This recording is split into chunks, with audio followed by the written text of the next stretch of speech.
What's going on, everyone? So, Bleacher Report recently ranked the best landing spots for Giannis Antetokounmpo, and the San Antonio Spurs were the number one destination for Giannis Antetokounmpo, and the Houston Rockets were second, and the kind of logic was like, hey, you'd have to give up such integral kind of key pieces in order to land Giannis, Jabari Smith, maybe even a Min Thompson, right, Şengün, right? You'd have to give in kind of some of your higher end pieces.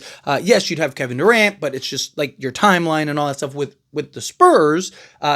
Spurs would be able to put together a nice package, but still have kind of their key pieces. You still have De'Aaron Fox, still have Victor Wembanyama. Maybe you can keep one of Dylan Harper and Stephon Castle. Ideally you'd want to keep one. Don't be shocked if they trade both of them because it is Giannis. I know a lot of Spurs fans don't want it. I know I would kind of like to see the Spurs just kind of stay the course. Don't get me wrong. I would love to see kind of Giannis and Wemby together. I think that'd be a lot of fun. But if I'm being honest, I think that, you stay the course with your young core and talent. But you got to remember, it doesn't matter what we want. Doesn't matter what any of us think. It matters what do the Spurs want to do. And if Giannis actually becomes available, which there's still rumors and talks and reports about Giannis may become available in a month or so, or about 3 months from, training camp, that if he becomes available, the Spurs are still expected to kind of enter conversations to potentially trade for him, right? Talking about the second best player in all of basketball, if you can get him, like realistically get him, then it'd be foolish not to, right? Like the Spurs could trade everybody but De'Aaron Fox and Victor Wembanyama, and the entire world would be like, Spurs are the best team in all of basketball, and that was a fleece and all that because it's Giannis, right? Like when do guys like that become available, if ever? So just things like that to kind of keep in mind. I know a lot of Spurs fans want them to kind of just stay the course. Again, I would prefer them to stay the course, but again, if Giannis becomes available, I'm just saying, don't be shocked and surprised if the Spurs end up in conversations to try to trade for him and you start hearing names like Dylan Harper and Stephon Castle. I would personally probably keep Dylan Harper. Like if it was between Castle and Harper, I'd probably keep Harper because I think Harper will be better suited in both areas. Like you can slot him at either guard position, and he's just a better offensive player, which you'd probably need, with especially if he can become a better shooter. Probably need that. But regardless, Giannis, let's just talk Giannis in general with the San Antonio Spurs. Obviously, look, if you could have a big three of De'Aaron Fox, Victor Wembanyama, and Giannis Antetokounmpo for the next 5+ years, you're probably going to be one of, if not the best teams in all of basketball. I mean, you have now the best defensive front court in all of basketball by a large margin. Talking about Giannis Antetokounmpo, who might be the best just versatile defender in all of basketball. And then Victor Wembanyama, who might be the best overall defensive player in all of basketball and is probably going to win multiple defensive player of the years and so on and so forth. Like, that pairing would be terrifying for teams. Like, good luck. And with Wemby liking to spread the floor and shoot the three ball and at volume, it would allow Giannis to operate where he operates best, right? You could have, Victor Wembanyama playing more out on the perimeter, which is what he wants to do anyway. So he could be out and take his threes and whatnot.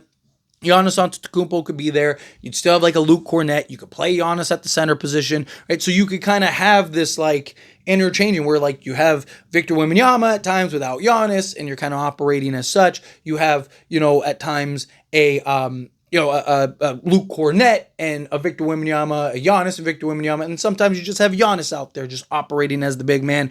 Maybe have some wings spread out, and you're kind of operating that way. Thinking about the Spurs, let's say get rid of Vassell. Vassell would probably be the first one that goes up because, he's the odd man out at this point. So you're talking Vassell. I would try to keep Harrison Barnes, like Vassell, Keldon Johnson.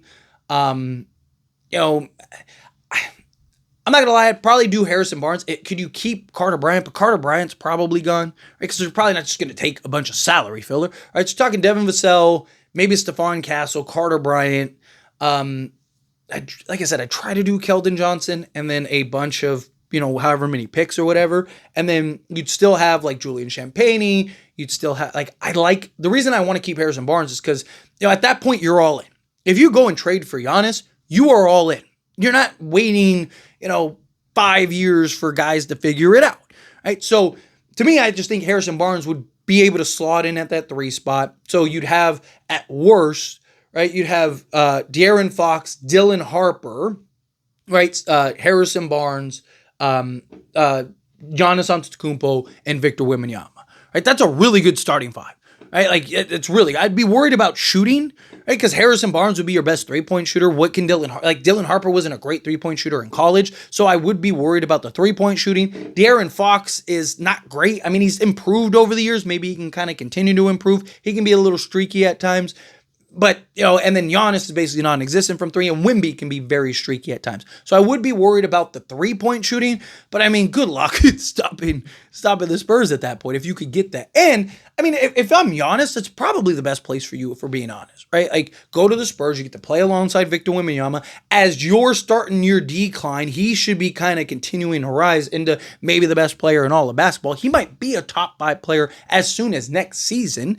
Right, so you'd be playing with another, at worst, top 10 guy and Victor Wembanyama. So immediately, that's the best player he's ever played with and probably ever will play with. And same thing with Victor Wembanyama. Giannis is probably the best player will ever play with. I mean, we'll see what Dylan Harper becomes, if he actually becomes, an all-time great and stuff like that. But, like, it's not, like, Dylan Harper could be insanely good and still not be anywhere close to Giannis Antetokounmpo, right? Giannis Antetokounmpo is like literally an all-time great, right? So he's a guy, like, it's not, you don't get those regularly, right? Like, Victor Wembanyama is expected to be that, which I do believe he will be, but he has a lot of career left in front of him. So to me, it really just boils down to what do you have to give up, right? Like, you'd be able to fill out a roster. You'd be able to fill out your depth. I'm not worried about any of that stuff, right? Because, again, Wemby's going to be so cheap, right? De'Aaron Fox, he's cheap enough right now before you give him the extension. So you can kind of round out, do everything that you need to do, and then give Fox his new contract. And then you'd have another year before you got to give Wemby his new contract. So you'd be in good shape. So you'd have, again, the starting five would be fine. I mean, I'd like to kind of move Barnes to the bench and kind of go get another 3-and-D guy. But if at worst you told me that's what ends up happening, then fine. Maybe you bring back Chris Paul at that point if you were to make that move. I know Chris Paul wants to start, but it's like, hey, dude, this might be your best chance to win a championship, right? You get to come off the bench, right? And you have like him and Julian Champagnie and Luke Cornett and Jeremy Sohan, maybe if you can keep him. You just kind of start rounding out. If you can go get an upgrade at the starting 3, then you can move Harrison Barnes to the backup 3. So, like, you could potentially have a bench of, like, even if it's just like Branham, right? Like, you do Chris Paul, Branham, Harrison Barnes, Julian Champagnie, and then Luke Cornett, right? Or, like I said, a Jeremy Sohan and a Luke Cornett. You're fine. You're like 5 to 6 deep off the bench. You have your starting 5 for the next 5-6 years, and it's probably one of the best starting 5s in all the basketball. Like, you could be in worse shape. So the Spurs I do think that the Spurs make the most sense. I do think Bleacher Report's right as far as like the rankings for teams. I do think I think for Wemby, it makes the most sense. I think if the Spurs really do want to win now, and there was a lot of reports, even after the Spurs got the number 2 pick, that they want another star, right? They were in play for Kevin Durant.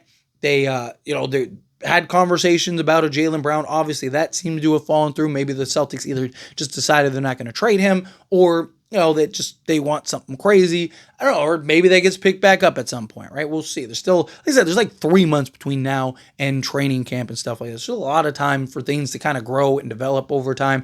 And then, I just think if you just kind of look across the board, right? Giannis is the guy that makes the most sense. Even when the Kevin Durant stuff was happening, there was talks about like Spurs are kind of saving their assets and are just going to kind of go business as usual unless Giannis becomes available. So again, I'm not an insider. I'm just, a fan, just a guy making videos. So I'm just going off of the information that's out there. And the information is like, if Giannis becomes available, the Spurs are going to go after Giannis. So keep that in mind. But anyway, as always, this is a discussion. Pass a question on you. Let me know your thoughts and opinions down in the comments. That being said, if you haven't liked this video, hit that like button. Helps me out as we enjoy these types of videos, and I truly appreciate it. Not subscribe channel, hit that subscribe button. Turn on the bell notifications. Appreciate y'all. See you in the next one.